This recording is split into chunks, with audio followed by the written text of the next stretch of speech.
On the evening of August 14, 2025, tragedy struck the community of Yucaipa, California, when 7-month-old Emmanuel Haro vanished under baffling circumstances. According to his mother, Rebecca Haro, the unthinkable happened outside a Big Five sporting goods store, where she claimed she was assaulted while changing her infant son's diaper. She reported that, upon regaining consciousness, Emmanuel was gone. Initial media coverage portrayed a desperate mother pleading for her child's return. Rebecca, visibly injured with a black eye, recounted a surreal encounter with an unknown attacker, saying she heard someone utter, "Hola," before losing consciousness. Upon waking, she frantically searched the parking lot, entered the store, and then called 911, only to discover Emmanuel was missing. The harrowing scene prompted an immediate and urgent police response. Law enforcement's initial reaction was swift. Deputies from the San Bernardino County Sheriff's Department responded promptly, deploying K-9 scent tracking units and combing the area. But despite a thorough search, there was no trace of Emmanuel. The absence of suspect or vehicle descriptions, combined with no available security footage from the location, precluded the issuance of an Amber Alert, a crucial limitation in the early hours of the search. People.com +1 https://www.wsaw.com. Over the next days, police interviews revealed potential cracks in the story. Investigators interviewed both parents, Rebecca and her husband, Jake Haro. It was during this stage of investigation that Rebecca was confronted with what authorities described as inconsistencies in her account. These discrepancies, though not publicly detailed, were significant enough that she declined to continue cooperating with investigators. Jake Haro also refused to take a lie detector test without legal counsel. People.com. New York Post. The Sun. https://www.wsaw.com. With these developments, law enforcement issued a grim update. They could not rule out foul play. Despite deploying K-9 teams and interviewing multiple persons of interest, no suspect had been identified, and no suspect vehicle had been described. The Specialized Investigations Division remained on the case, underscoring the seriousness of the situation. People.com. The Sun. ABC 7 Los Angeles.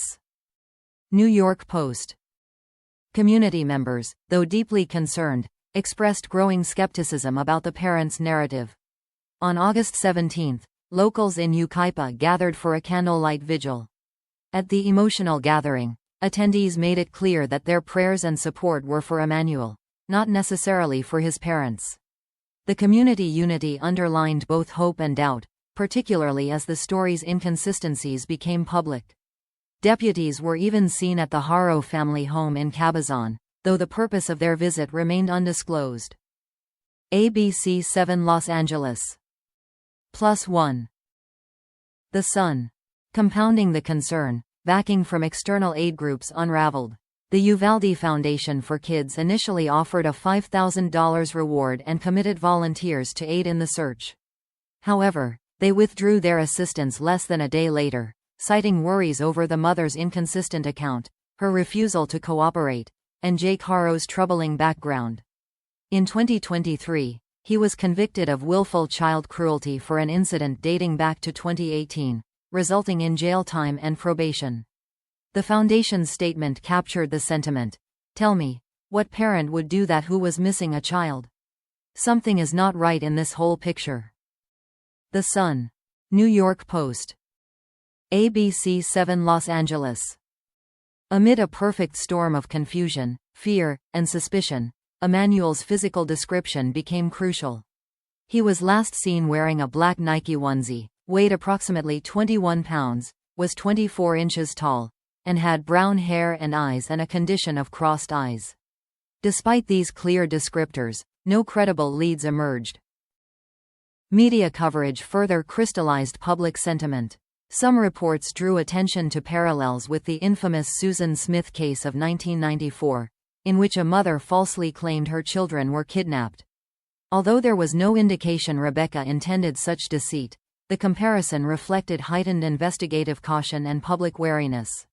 The police's reluctance to rule out foul play, combined with Rebecca's refusal to continue interviews, heightened scrutiny. X, formerly Twitter. The Sun. +1. People.com. New York Post. Politicians and law enforcement officials discouraged speculation, emphasizing the need to proceed based on facts. They reiterated the importance of forensic evidence, eyewitness accounts, and leads from the public. Yet, none had materialized. Without surveillance footage, witnesses, or credible suspect information, the investigation remained stalled. The investigation raised broader questions about crisis protocols. The absence of an Amber Alert, while procedurally justified by limited suspect information, represented a lost opportunity to mobilize public attention nationally.